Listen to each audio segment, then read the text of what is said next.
आप सभी का बहुत बहुत स्वागत है। आज के इस विषय वस्तु में हम लोग जानेंगे मराठा साम्राज्य के बारे में।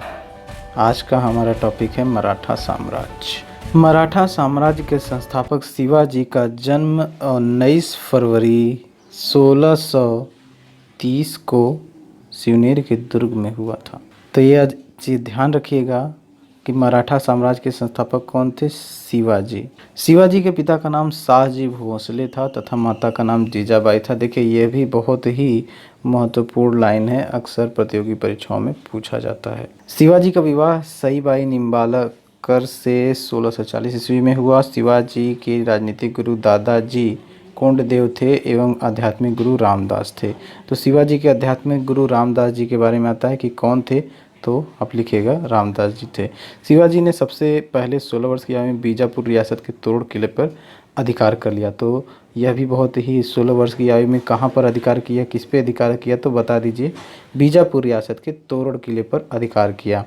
ठीक है। 1656 ईस्वी में शिवाजी ने रायगढ़ को अपनी राजधानी बनाया और इसी दौरान मुगल साम्राज्य के मुगल सम्राट औरंगजेब ने 1660 ईस्वी में शाइस्ता खां को दक्षिण का राज्यपाल नियुक्त कर दक्षिण फतह करने का कार्य सौंपा और 1663 में शिवाजी ने शाइस्ता खां पर आक्रमण कर उसका अंगूठा काट दिया एवं उसके पुत्र की हत्या कर दी। 1663 में शिवाजी ने शाइस्ता खां पर आक्रमण कर उसका अंगूठा काट दिया एवं उसके पुत्र की हत्या कर दी और 1664 में शिवाजी ने सूरत में भयंकर लूटपाट की थी।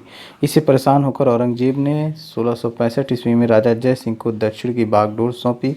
इसके तुरंत बाद ही पुरंदर पर आक्रमण कर शिवाजी की माता संग परिवार को बंदी बना लिया और 1665 ईस्वी में जय सिंह व शिवाजी के बीच पुरंदर की संधि हुई।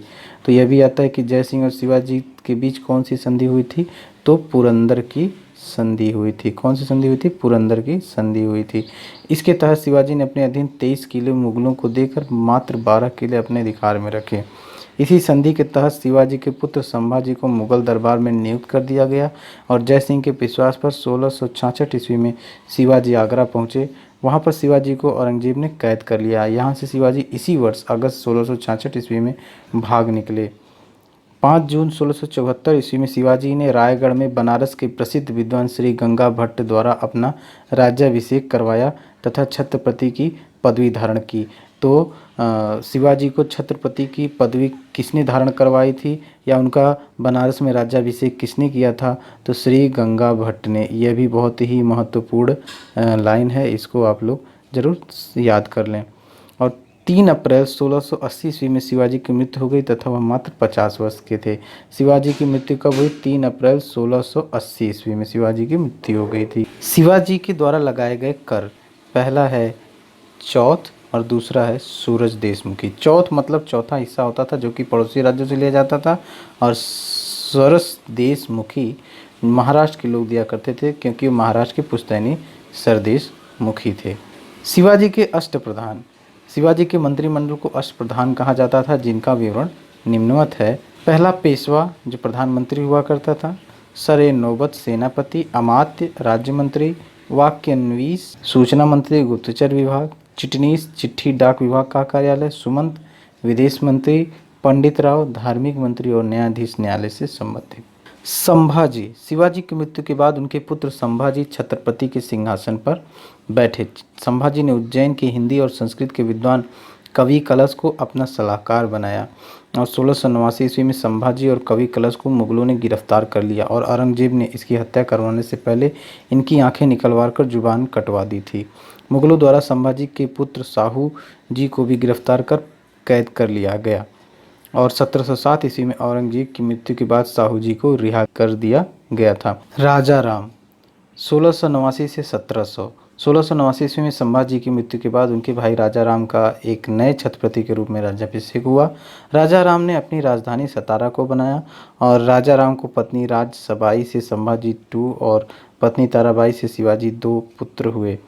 इस इतिहास में संभाजी द्वितीय की अधिक जानकारी उपलब्ध नहीं है। राजा राम की मृत्यु 1700 ईस्वी में मुगलों से संघर्ष करते हुए हो गई।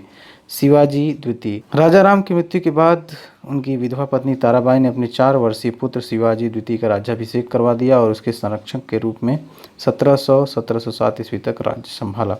साहू जी 1760 से 1749। संभाजी के पुत्र साहू जी को औरंगजेब की मृत्यु के बाद 1707 ईस्वी में छोड़ दिया गया था।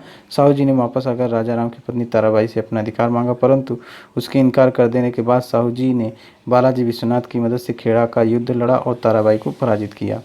उसके बाद साहू जी ने 1713 ईस्वी में बालाजी विश्वनाथ को पेशवा बनाया और 1749 ईस्वी में साहू जी की मृत्यु हो गई। उनका कोई भी उत्तराधिकारी नहीं था। इस समय तक पेशवा काफ़ी शक्तिशाली हो चुके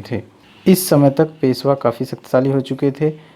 1750 ईस्वी में संगोला की संधि से राजा राम II का नाम मात्र का छत्रपति बना दिया गया और सभी शक्तियाँ पेशवा के अंतर्गत कर दी गई। यहाँ एक महत्वपूर्ण बात बताना है जो कि बहुत ही अत्यंत महत्वपूर्ण है। जब 1689 ईस्वी में संभाजी को और कवि कलश को मुगलों ने गिरफ्तार कर लिया और औरंगजेब ने इसकी हत्या करवाने से पहले इनकी आंखें निकलवा कर जुबान कटवा दी थी, तो उसके पहले की बात बताते हैं कि उस समय हुआ क्या था कि औरंगजेब ने बहुत ज़्यादा दबाव बनाया था संभाजी को कि वह इस्लाम कबूल कर लें और उनको छोड़ दिया जाएगा।